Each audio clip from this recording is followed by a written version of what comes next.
Golden brown na yung ating ano.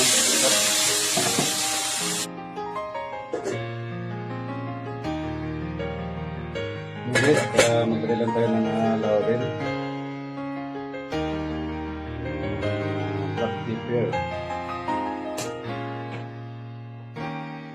Lagyan na rin tayo guys ng toyo. Ang ating menu for today guys, it's chicken adobo with water spinach. Guys, pwede natin ilagay yung ating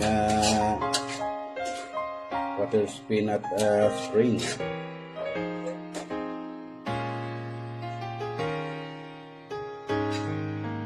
So guys, ating water spinach spring. Ito natin ihalo sa ating menu for today. Chicken adobo.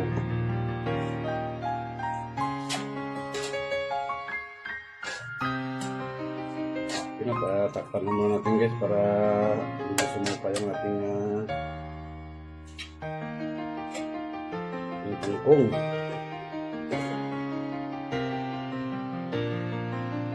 Yun na guys, kapag medyo umupa na ang ating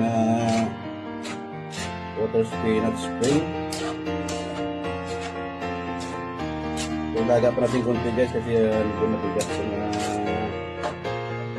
water spinach para makasakto yung ano niya. Guys, at napakamura lang itong menu natin ngayon for today. Yung ating chicken guys, nasa 83 pesos lang ito. Yung ating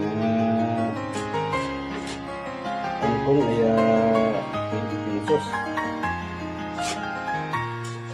Yung nasangkat natin kasi dito lang naman ito sa bahay, kaya medyo matipid tayo guys. Napakarami nito.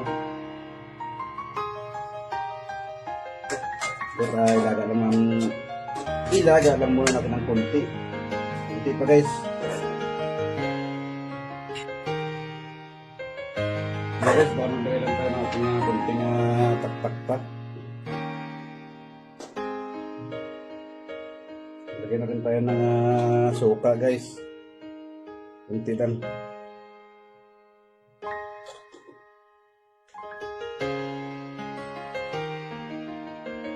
Lagay na rin tayo ng kalahating kutsarang brown sugar. Ipapalat natin sa ating suka at pakatuyo. Swak na swak sa mga junakis ito guys, yung menu natin. Kapaka healthy nito, kapaka murang-mura. Kung tayo ay nagtitipid, ito ay 83 plus 20, 103. Then guys, sa 103 na nakaprovide tayo ng ating menu. Sa mga nagtitipid dyan guys, pwede nyo gawin to. Healthy na, masarap pa. And guys, at luto itong ating chicken adobo with water spinach spring. Kasi tikman natin. Hindi na tayo nag-additional ng tubig dito guys kasi ang ating spinach may water spinach, may tubig siya at saka yung ating manok. Okay guys. Ito na. Thank you po sa inyong panonood at maraming salamat po guys sa inyong suporta. Ayos.